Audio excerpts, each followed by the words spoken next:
Yeah, that's okay. All right. Shalom, everybody. Shalom. We do thank the Most High. Yes, we do. For another opportunity to be on. We do thank the Most High, Ahayah, bahashem, Yashayah, Barak. And we do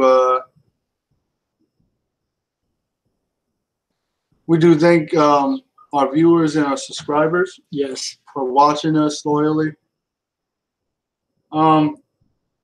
I want to talk about Thanksgiving today. The real truth about it. Things we were never taught, whether it was in the schoolhouse or through church. That's right.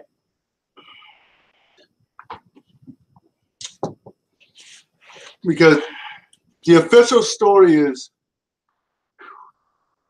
that pilgrims. Put the fan on, please. That pilgrims came from England running from religious persecution. That's right. And they came to Plymouth, Massachusetts, which would be called Plymouth, Massachusetts, or where Rhode Island, or whatever. And they were befriended by Indians. Well, we know that the Indians that found them on their land are the children of Israel. That's right. All right. But what is the truth? Because then we get the Thanksgiving narrative. You know, they had turkey and they were invited to a dinner. But then nothing else is really told to us. Right? But what is the truth about Thanksgiving? The truth, whether you may like it or not, the Bible says the truth will set you free. Free from what? Free from lies of it, or assuming things that you are not fully sure of. Correct. Go ahead, Josh.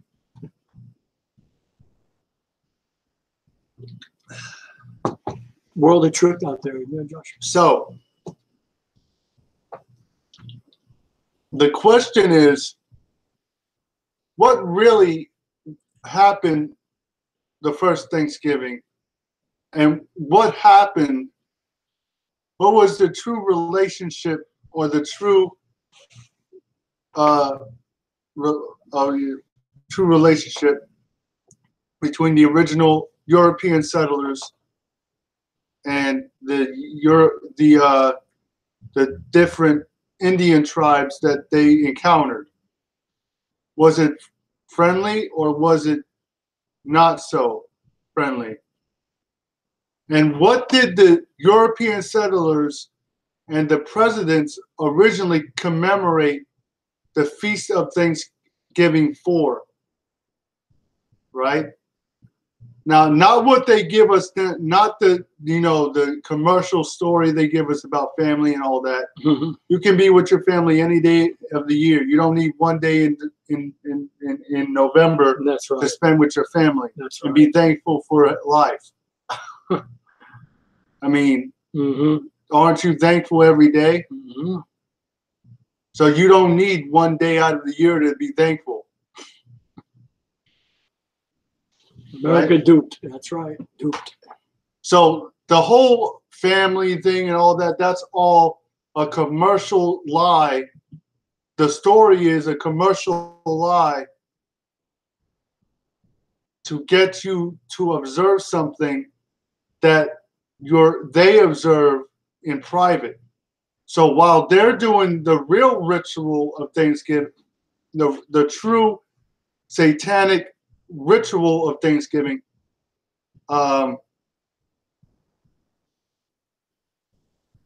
you are worshiping the same entity with them, but on a lower spiritual level, because they're not going to tell you what these holidays are really truly about. That's right. Or otherwise they couldn't combine your reverence of them in ignorance with theirs in full knowledge. Absolutely. Absolutely. Right? So, Absolutely. You'll never get the full knowledge, especially from History Channel on TV. Don't even bother. Listen. so I mean, before it's got some truth. Please. so before we go into the scripture, Go to the word. You want truth. Go to the word. we will go into a little bit of history.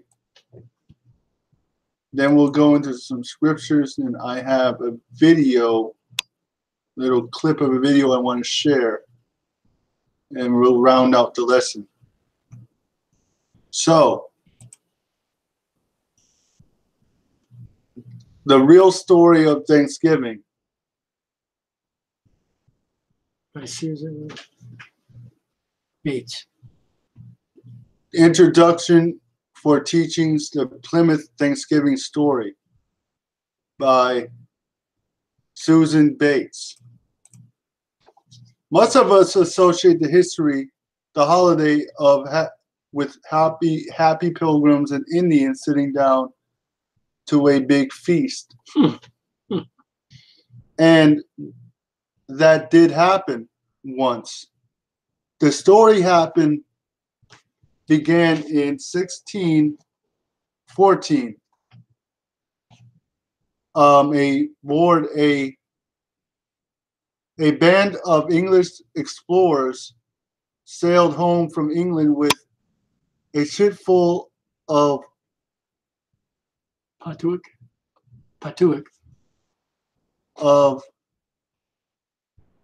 Pawtucket Indians bound for slavery. Wow. So I can read it. they don't tell you that they were here to capture slaves. Yeah, use that. That's good. Brothers and sisters. So use the blue. You can see it. they left Indians. They left behind smallpox, which virtually wiped out those who had escaped. So they left behind smallpox, which virtually wiped out those who escaped. So use that blue thing over here. So what does that mean? So the Europeans were there waging germ warfare on the Native American, on the children of Israel. Okay? Because they're not Native Americans and they're not Indians, they're Israelites. Come on. So they had these diseases because Europe was unclean, or Europeans they were very unhealthy because Europe was going through a lot of diseases at the time. So read. Okay. By the time the Pilgrims arrived in Massachusetts Bay, they found only one living, how you say it? Pequot Indian, a man named Squanto, who had survived slavery in England and knew their language. He taught them to grow corn and to fish, and negotiated a peace treaty between the Pilgrims and the Wampanoag Nation. Yep, Wampanoag. At the end of their first year, the Pilgrims held a great feast honoring Squanto and the Wampanoags. So that's starting to give us a little more understanding about what happened or what was really behind Thanksgiving. So we read about slavery and germ, or what they call chemical warfare today, right? Because that's what germs are. Germs are chemicals. So the Europeans, based on living in an unclean atmosphere in Europe due to bubonic plagues and all the different sicknesses that was running rampant through Europe, brought over to the Americas what we call smallpox today, right? Which was unknown to the Native Americans. The Native Americans did not know about diseases because they were clean. That's right. They washed themselves. Yeah, sure did. The Europeans were also known by the Native Americans as people that were that smelled and dirty because they didn't wash. That's right. They would themselves regularly. But as the word spread in England, about the paradise to be found in the New World, religious zealots called Puritans began arriving by the boatload. Finding no fences around the land, they considered it to be in the public domain, joined by other English settlers, British settlers, sorry. They seized land, capturing strong young natives for slaves and killing the rest. Doing what? Killing the rest. So they were, so the the Puritans. They killed the Most High's people now. Don't forget this home now. These are Hebrews they're killing. Public domain. Okay, I'm sorry. Joined by other English settlers, they seized land, capturing strong young natives as slaves and killing the rest. All right. So we're not told that the Puritans and Pilgrims enslaved people in school. Come on, that's or in right. church. Yes, we're so holy and pious. Right. Come on, Josh. That's right. So not some of them, brothers and sisters. All of these pilgrims were evil. They were genocidal religious fanatics. Just like the Roman Catholics that came over here originally with Columbus. Crazed religious genocidal maniacs. That's right. This country was not founded on the Bible. This country was founded by so-called religious fanatic murderers. That's right. And genociders. That's right. That's what America was founded by.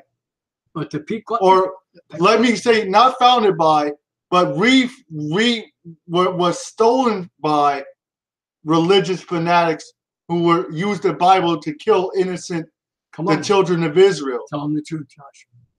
How do you say that Indian name again?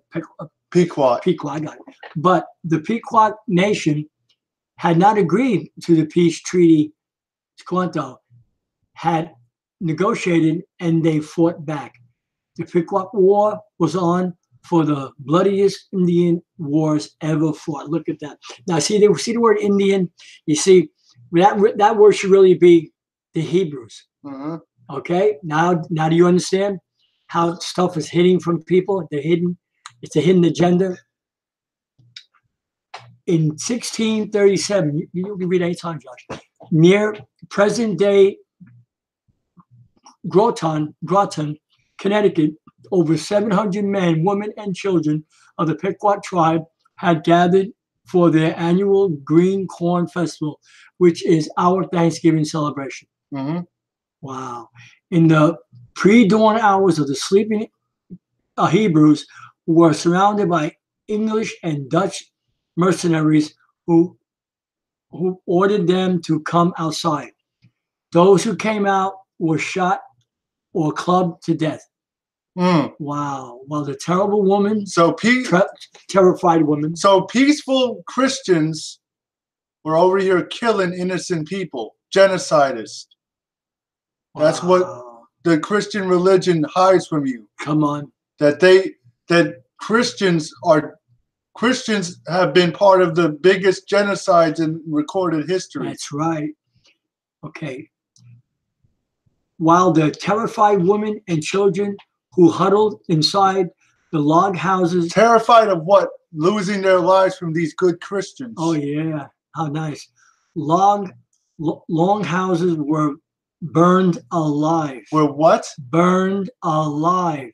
No, they were shown the way to Jesus. Oh, they were burned alive. Yeah. The next day, the governor of the Massachusetts Bay Colony declared a day of Thanksgiving because 700 unarmed men, women, and children had been slaughtered, murdered. There's your Thanksgiving, folks. So that's what Thanksgiving means. So we're going to read a couple more lines of this.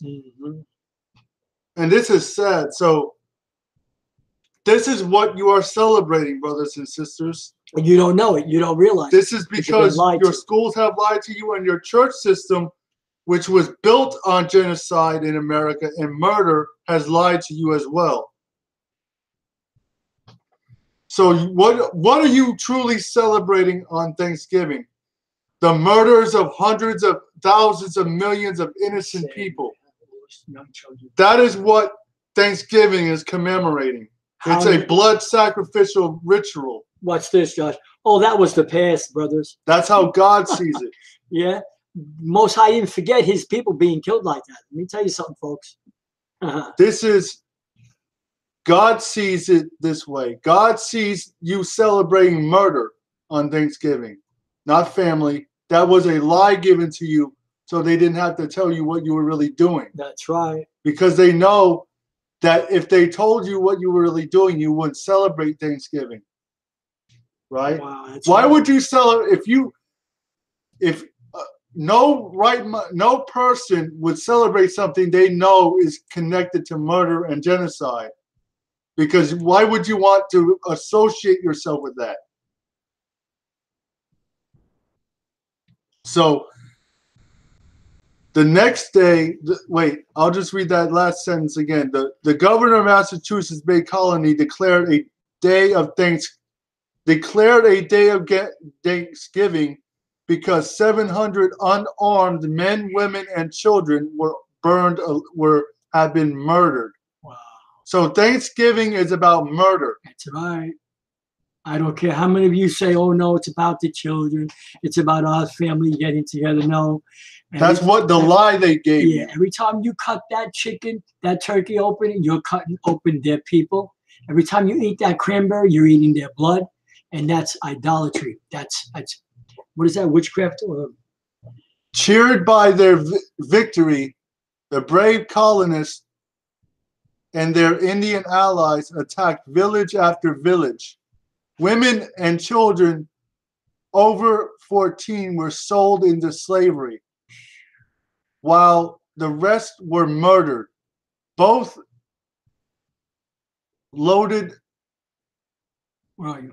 Both loaded with many as boats loaded with many as 500 slaves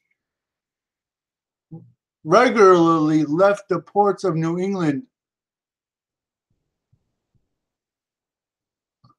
Bounties were paid for Indian scalps to encourage as many Indian or Israelite deaths. Wow.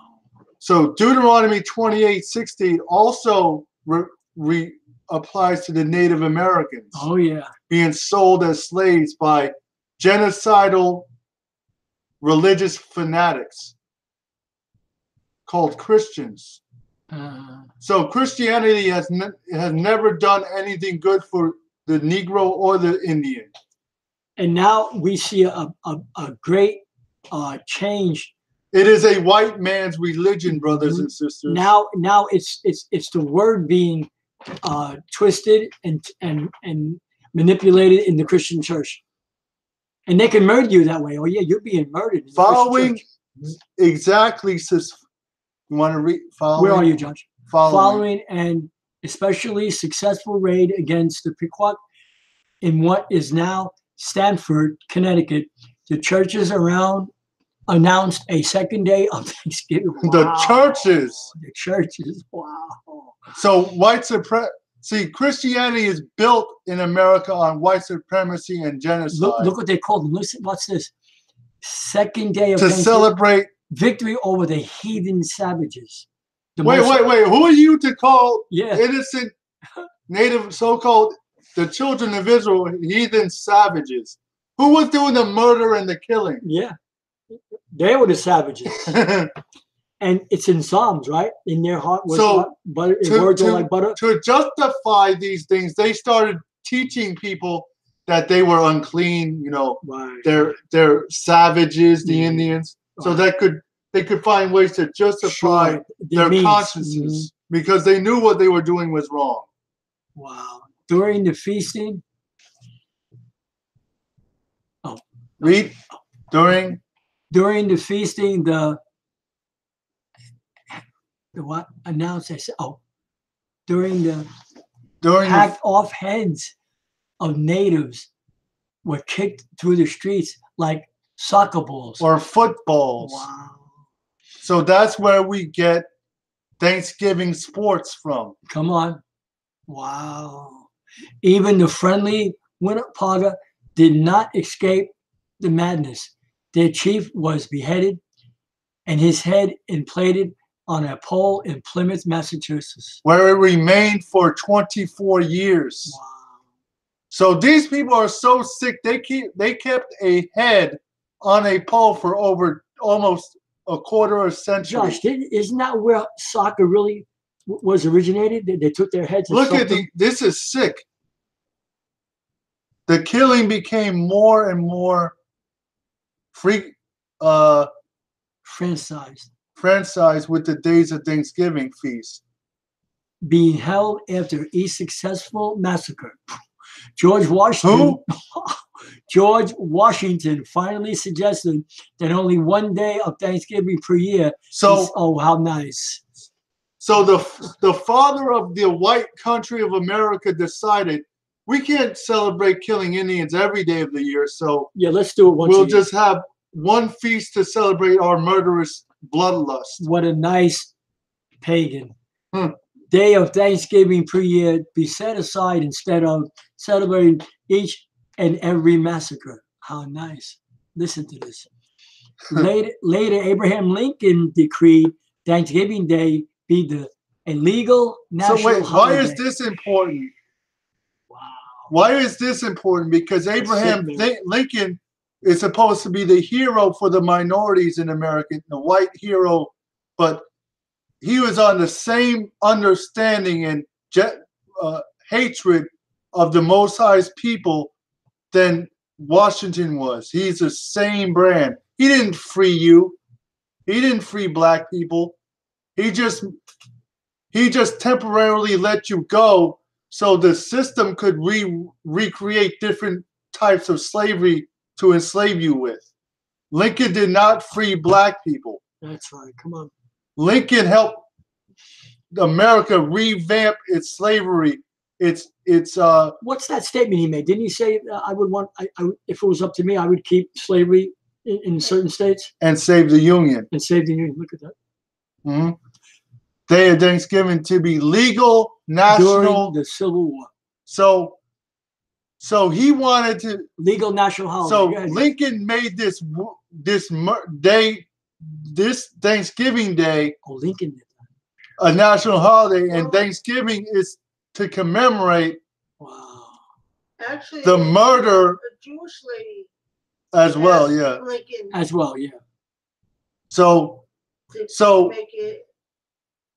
Oh, see, so the original Thanksgiving is the celebration of a murder that happened in Greenwich, Connecticut in 1637, where over 700 innocent people lost their lives because English and Dutch Christians decided to murder people. And the governor of the Massachusetts Bay Colony declared a day of Thanksgiving. What are they thanking for? What are they thanking for? Murder. Genocide. Murder and genocide. That's what Thanksgiving means, folks. I don't care how many years. I don't care what you travel think. To see your family. You're celebrating a pagan murder holiday. And look at the crime in America, starting what? Halloween, right? Right. Right up to New Year's. So what does the Bible have to say about certain? Let's go to Amos chapter 5. Okay, Amos 5. 20, guys, all right? Hold on. Okay. So there you have it, folks. I want to say something, Josh. I was in Walmart this morning, and I was online. There was, a lady and man, standing next to me. They're waiting to go. And I was talking to the cashier, and he said, "Happy Thanksgiving." I said, "No, I don't celebrate holidays. I want nothing to do with holidays in this country." He said, "Why?" "Well, if you do the research on it, you wouldn't do it either." Then before I left, I said, the Most High didn't let me live till 70, going on 71, not to find out and do a research on things that I really need to know about. That's why I left it at that. This is just do your research. Joel 3 verse 20. Amos. Amos 5:20. Okay, that's right. Ready? Shall not the day of the Most High be darkness and not light? even very dark, and no brightness in it. I hate. I despise. I what? I hate. I do what? I hate. So the Most High hates Thanksgiving. Come on. I despise your feast days. So what does your not the holy feast days? Not the days in Leviticus 23. No way. See, what people don't understand That's is what they use. What people don't understand is that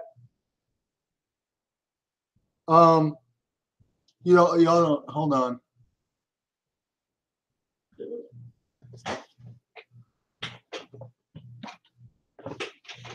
Hold on, everybody.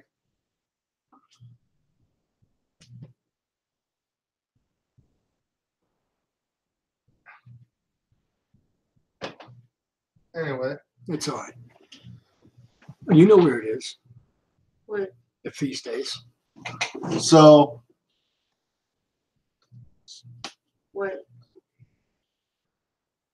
So these feast days that he's talking about here are pagan days.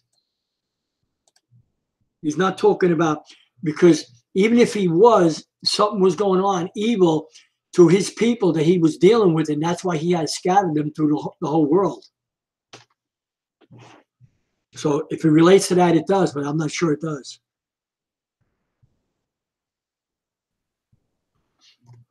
Because they were corrupt. They were corrupting the feast days. And I will not smell in your solemn assemblies. Oh. Hold on, everybody.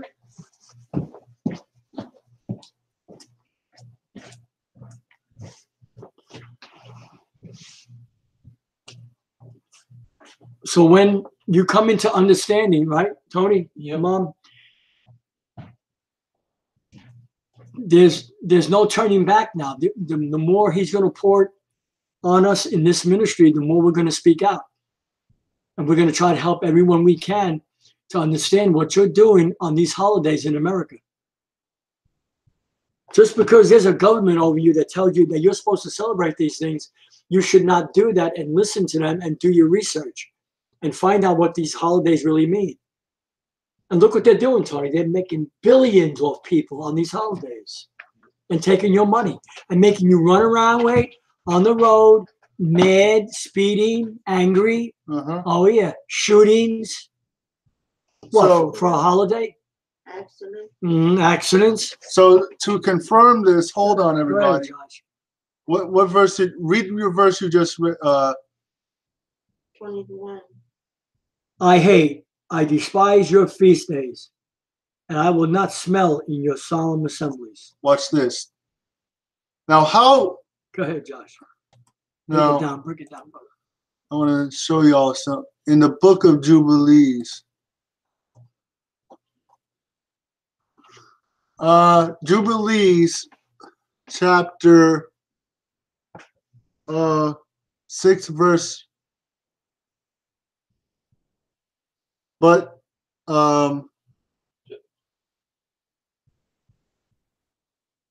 okay, verse 63. Go ahead. I mean, verse 33. But if they do neglect and do not obey them according to his commandment, that they will disturb all their seasons to the year and dislodge them from their order. We have Julie's book. Let me get it. Okay, hold on. Okay, you got it. I will.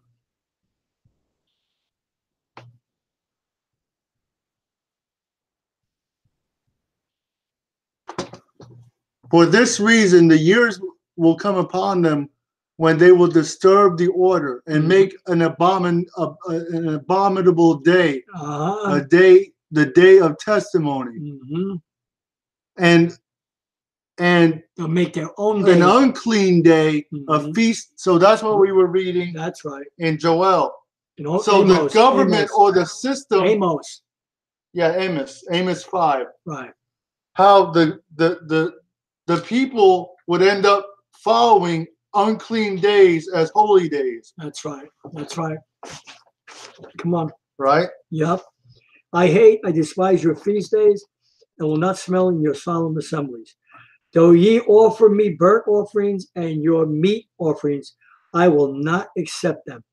Neither will I regard the peace offerings of your fat beast. So this kind of food that they offer on Thanksgiving is an abomination to the Most High, because he looks down and he sees his people slaughtered. Okay? Take thou away from me the noise of thy songs. You got nerve to sing in church on Thanksgiving. For I will not hear the melody of thy vows. But let judgment run down as waters, and righteousness as a mighty stream. Let the law come down. Have ye offered unto me sacrifices and offerings? Stop. Stop. Let's go. That's right.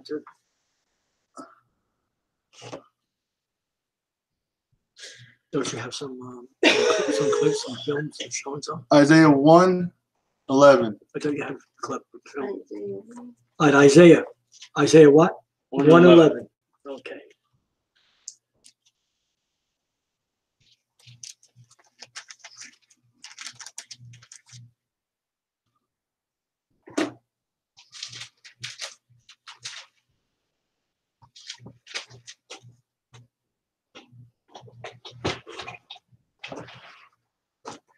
Are we ready, Josh?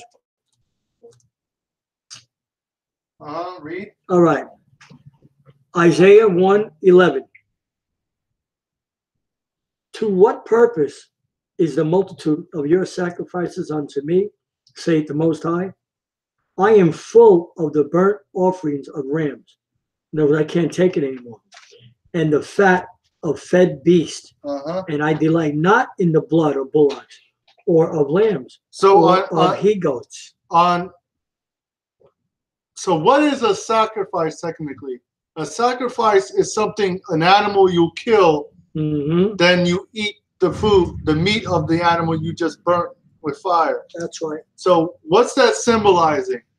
Your food on these holidays, the food you eat on these wicked holidays is an abomination to the Most High. That's right. Although they may be clean animals, God doesn't hear or God doesn't see it as righteous because the day is defiled by what it represents. The holiday, that's right.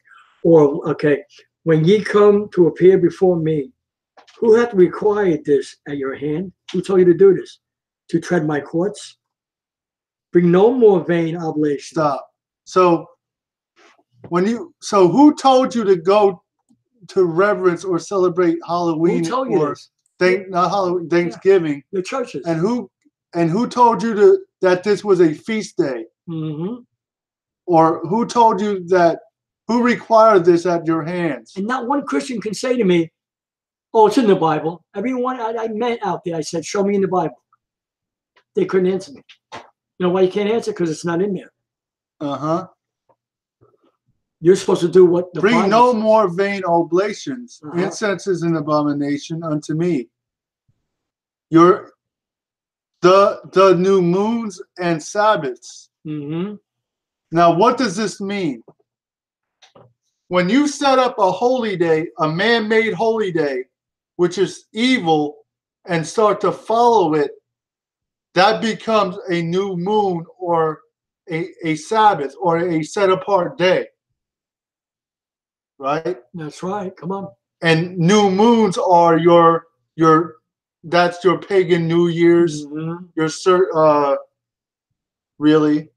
That's right. He's not talking about the Hebrew holy days. He's talking about when we're rebelling. When you're in a state of rebellion, you will begin to follow heathenistic holidays. That's right. Why do you think the Most High scattered all the Hebrews throughout the world? The calling of assemblies, I cannot away with. It is iniquity. It's iniquity.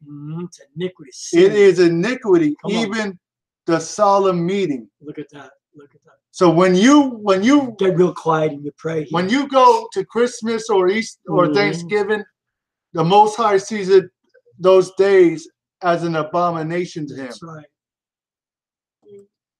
your new moons, not my new moons, the holidays you celebrate, and your appointed feast, my soul hateth.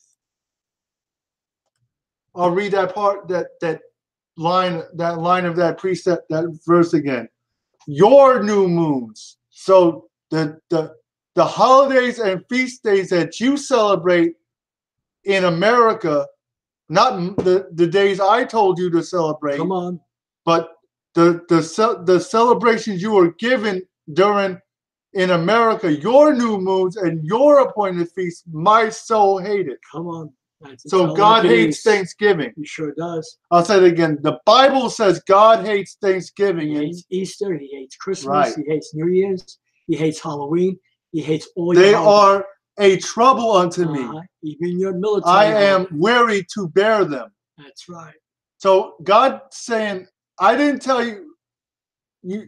It makes me wary or sad to look to see people putting my name on these wicked days.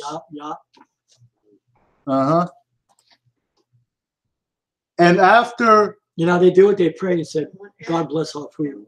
And when you spread forth your hands, come on, I will not hear Mary. your hands. I will hide mine eyes from you. When you spread your hands, go, oh, Jesus. When ye have made many prayers, I will not hear you. Look at that. Your hands are full of blood. Look at that. Why? Because you're cutting that turkey and you're cutting his people. That's idolatry. That's what you're doing. I know I know a lot of you listening, it's probably like strange to you. You never heard this before, but that's what you're doing. You don't realize it because you weren't told the truth. Wash you, make you clean. So repent and stop doing these these American holidays. The evil of your doing. So the Most High wants to receive you. So the way you do that is stop. One of the ways you do that, don't do these holidays. That's because right. they're evil. They're dealing with the bloodshed of innocent people. And look what they're doing. They're making you run down the street, right? Wash you, make you clean. Put away the evil of your doings. Before my eyes. Put them away. Cease to do evil. Cease to do evil. Learn to learn. So you gotta stop. You gotta cease the evil and learn good. In other words, you gotta learn the laws of God and do them. That's right. Seek judgment. Seek what? Seek the law. That's the law, the judgment. That's right. Relieve the oppressed. So when we stop doing, these holidays, Thanksgiving, aren't they, Josh? Are oppressive. You better believe they are.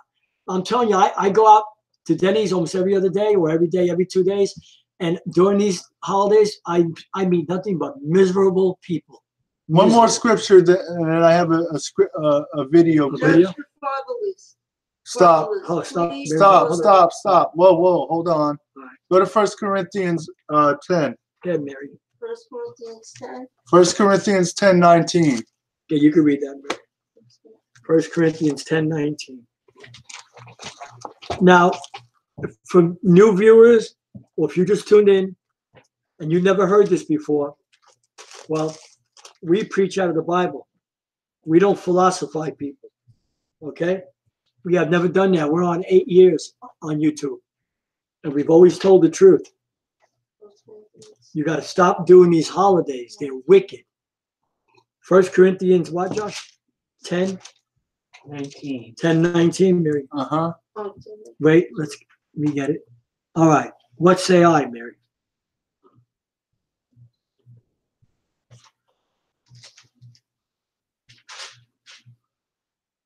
Now listen to what Paul says. Now you all claim you know Paul. Okay, let's see if you know Paul. What say I then? Go ahead. That the idol is anything of that which is offered in sacrifice to idols. So what does it mean to offer something and sacrifice to an idol? Come on.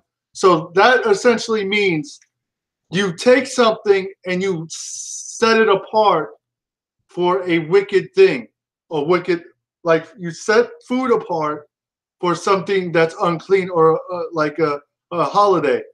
And don't you do that. People will go out weeks before Christmas and start preparing their houses. Or you'll go out 3 days before Thanksgiving and get a turkey, cranberry sauce and all that stuff, ham, which is unclean anyway. And you make it worse and you eat ham, which is unclean anyway. So you start preparing this food before. So you start hollowing out, and people do this. They make it like it's a ritual, which it is. Wow, it's an evil ritual. See, that's how people get into candles, right? the low level ritualistic side of it. Yeah. They go out days before and they start preparing their houses for it. Wow. Sacrifice unto idols. Exactly. That's what Paul. Now, what's the context of this? Now, when brothers and sisters in the Church of Corinth, which is in Greece, which is a mixed church of Israelites and Gentiles, right? They would go into the markets or the shambles, right? And they were worried about buying food that, was prayed over and sacrificed to idols. That's right. So Paul was saying, don't be, be careful, but you got to eat, so don't be too worried about buying this food, because you're praying over it to the Most High, and He'll clean it if they did anything bad to it. So that's the context of 1 Corinthians 10. People were worried about eating food that was sacrificed to pagan gods, because that's what pagans do. They take their food, they kill it, and they prepare it. They prepare, or they sacrifice it to like Buddha or Satan. All these Satan, essentially. That's right. The things, read. Is anything. But I say that. But I say that the things. Come on. Which the Gentiles sacrifice. What do? They sacrifice to devils. Who do they sacrifice to? They sacrifice it to who? Who? So a Gentile holy day is a satanic ritual. They sacrifice to devils. Christmas, Thanksgiving, Halloween, all of it. All of it. Stop. Hold on, Mom. So the Thanksgiving is a ritual to Satan. That's right. Christmas is a ritual unto Satan. That's right. Easter is a ritual to Satan or demons. Halloween too. Halloween is a satanic ritual. It doesn't matter what you were taught. It doesn't matter. That's what historically, that's what those holidays represent. Wow. Now, including Thanksgiving, what we're dealing with, but all these, especially the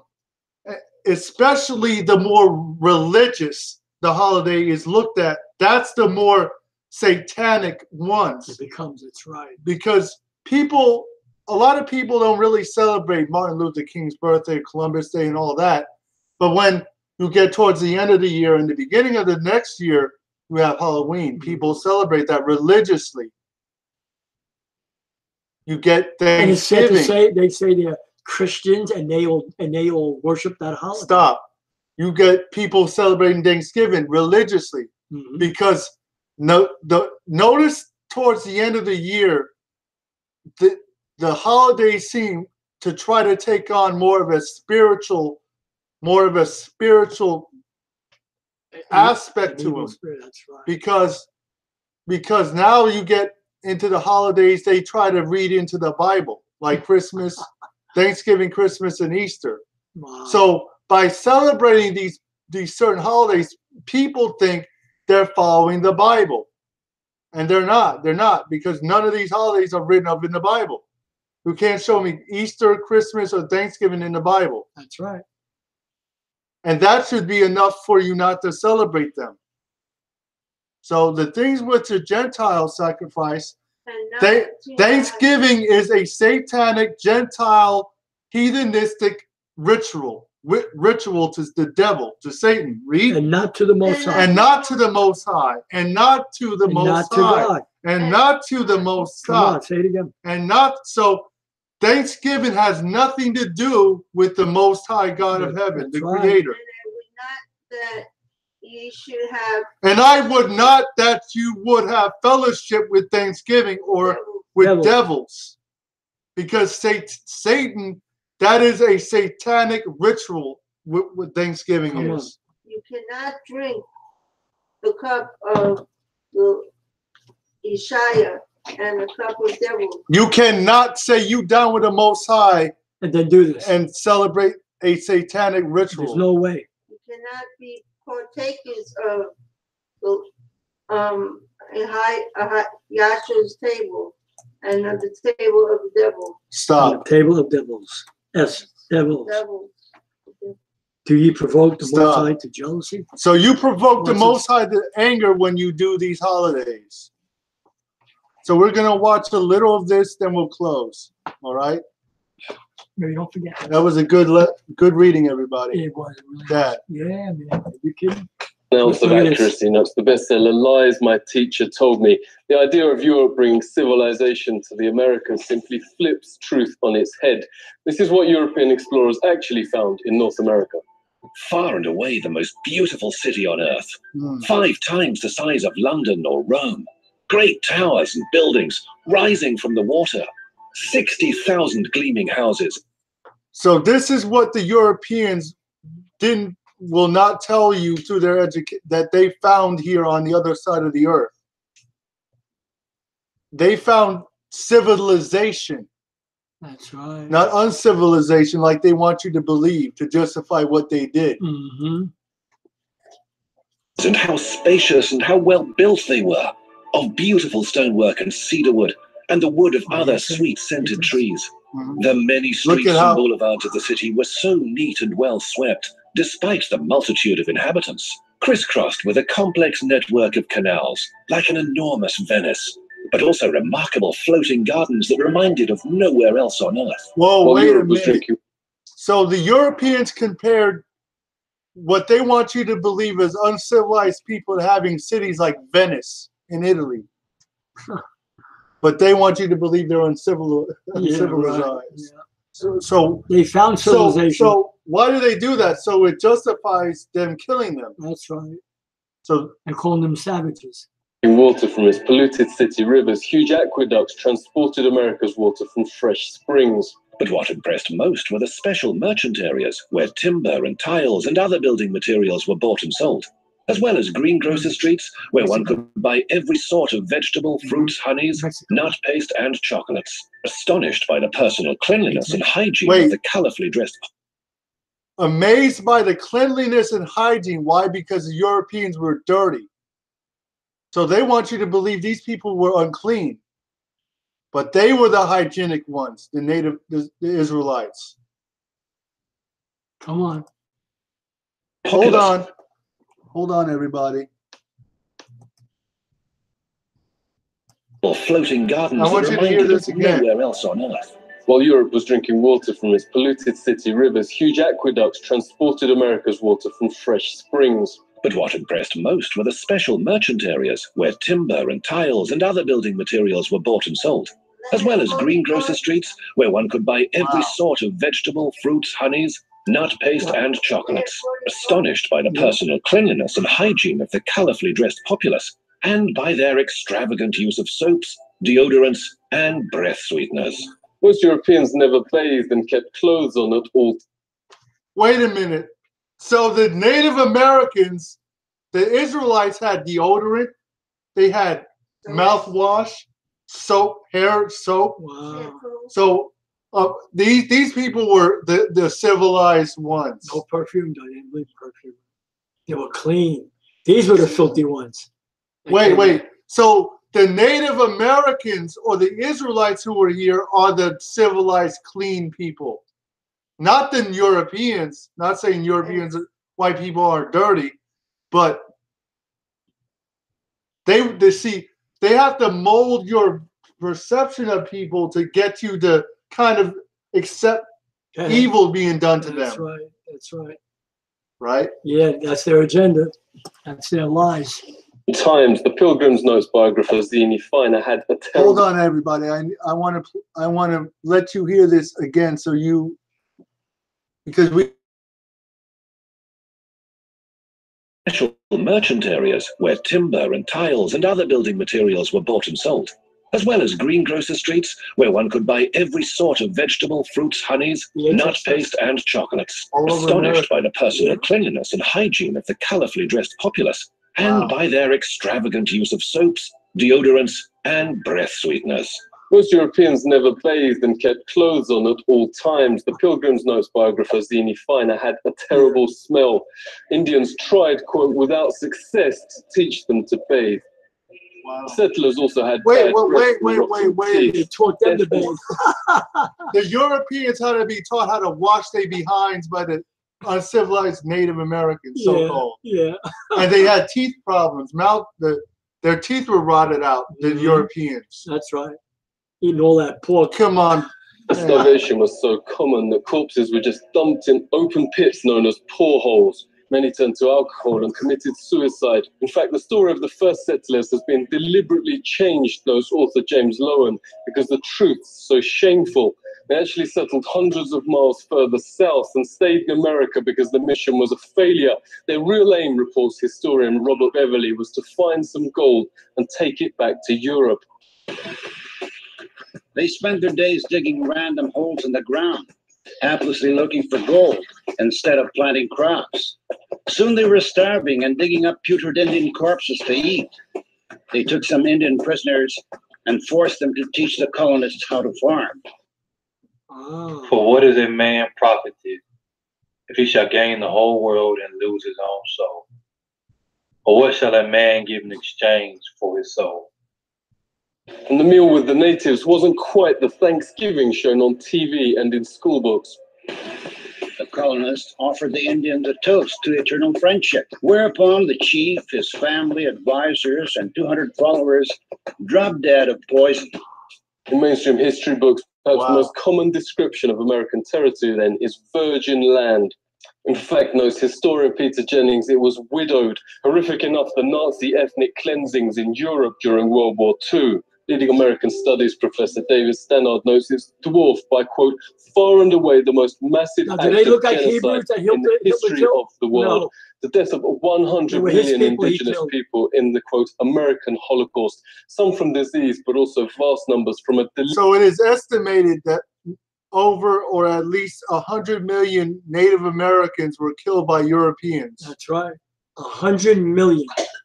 Deliberate policy aimed at wiping out the race that mainstream history books continue to pretend never happened. He notes when Heinrich Himmler called the final solution, quote, delousing, Himmler was only echoing the Pilgrim Army's rallying cry, nits make lice, nits being Indian babies. This was a map of Indian nations across the US. 80% of the first government's entire budget went on attacking existing Indian settlements to take their developed farmland. Settlers would most probably not have survived, writes Jennings, on their own. 95% of America's entire population was then wiped out. American Holocaust notes there is documented evidence of colonist leaders going town after town, deliberately killing all men, women, and children. Yet school texts and history books remain silent. Orders came from the very top. Under the direct order of George Washington, at least 28 of 30 Seneca towns and all the towns of the Mohawk, Onondaga, and Cayuga were simply obliterated. George Washington wrote, the Indian country, quote, must be destroyed. Thomas Jefferson called to, quote, pursue Indians to extermination. Nobel Peace Prize winner Theodore of the native race. Senate notes genocide was official public policy. California Governor Peter Burnett in his 1851 message to the legislature. Extermination must continue to be waged until the Indian becomes extinct.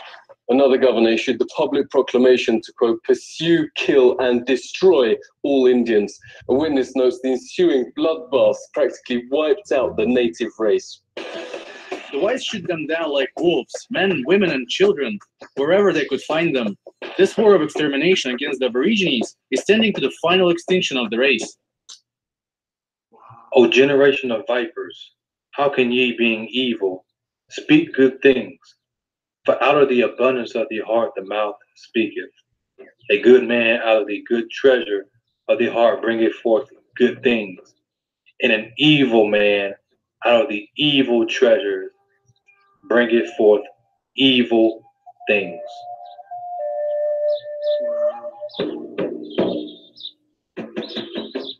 Benjamin Franklin, from his autobiography, is quoted as saying, "If it be the design of Providence to extirpate these savages in order to make..." Who are you to call them savages? Benjamin Franklin was a devil worshiper. Who are you to call the Most Highest people savages? Pedophile too. Room for cultivators of the earth. It seems not improbable that Rome may be the appointed means. Poison? They got to be alcoholics. In George Washington's orders to General John Sullivan, he is quoted as saying, "The immediate objectives are the total destruction and devastation of their settlements and the capture of as many prisoners of every age and sex as possible. It would be essential to ruin their crops in the ground and prevent their planting more."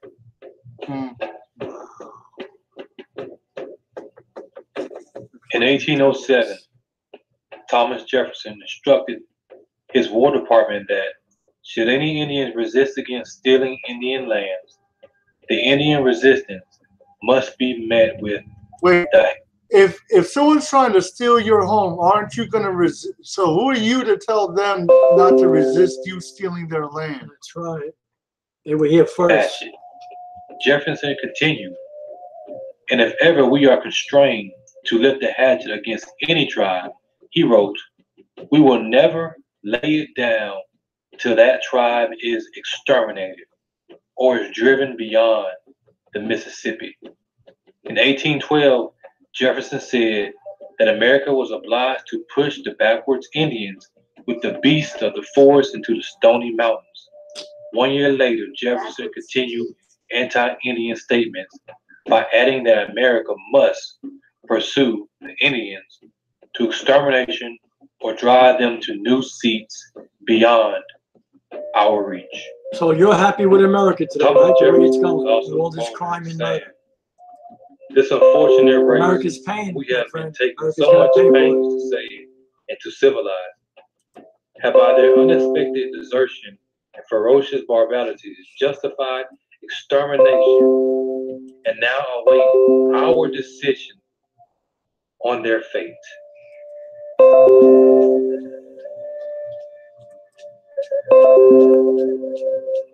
President Theodore Roosevelt firmly grasped the notion of manifest destiny, saying that America's extermination of the Indians and thefts of their lands was ultimately beneficial as it was inevitable.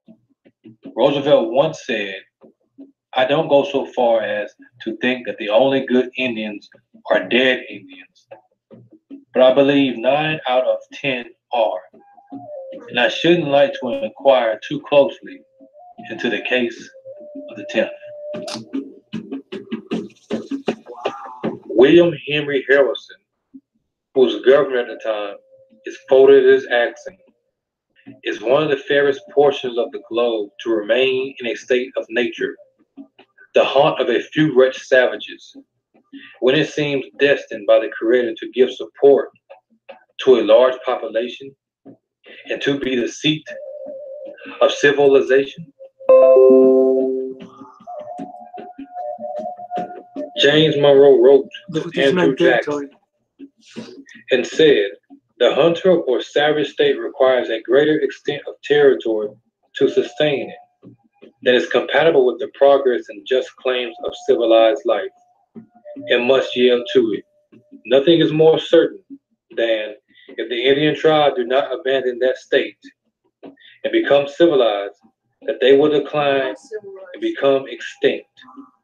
The hunter state, though maintained by warlike spirits, present but a feeble resistance to the more dense, compact, and powerful population of civilized men. You're civilized? What reportedly saved the race from extinction was their use of slave labor. This extermination policy has proved so injurious to the interests of the whites.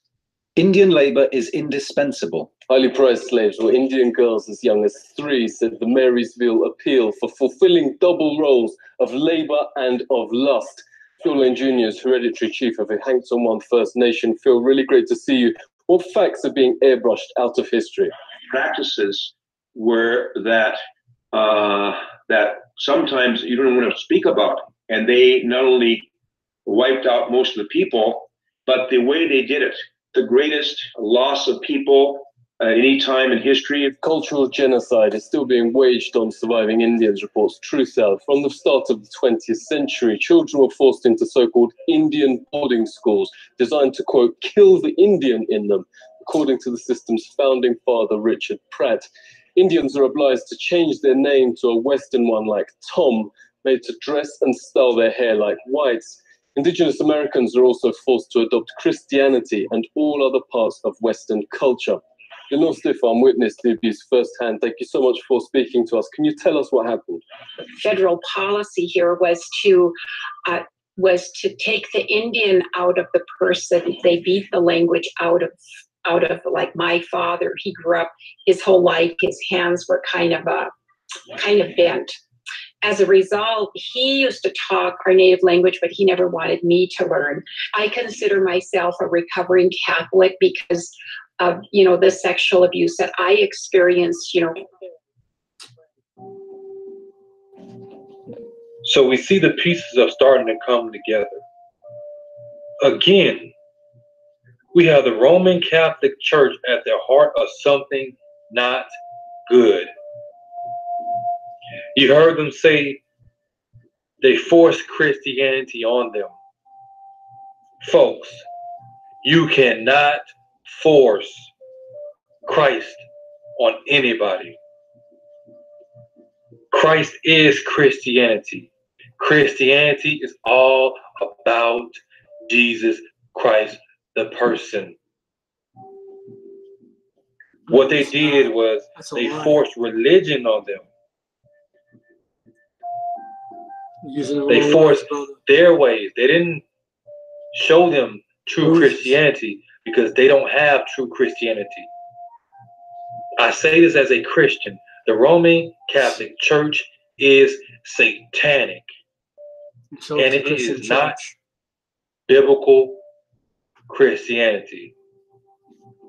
What's biblical Christianity? This is why you see so many blacks say the white man, the slave masters forced the white man's religion on their ancestors. I don't know if some of you deal with that, but I deal with that a lot. I have to break down these strongholds. And I use certain points of the Bible to disprove that and tell them and show them the foolishness of their thinking. These people presented themselves as Christians. The Roman Catholics, they presented themselves as Christians. The scriptures tell us about this, that Satan transforms himself into an angel of light. It is no marvel that his ministers do the same thing. And this is what they did.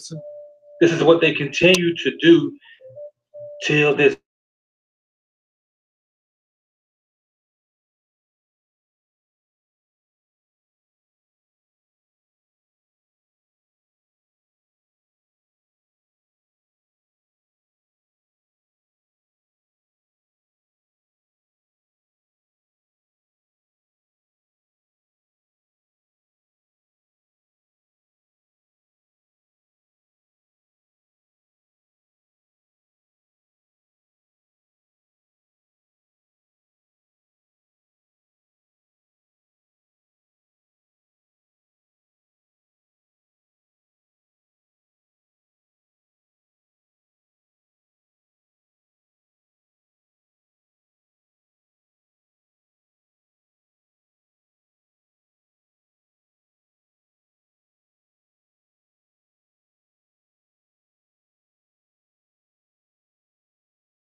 Well, I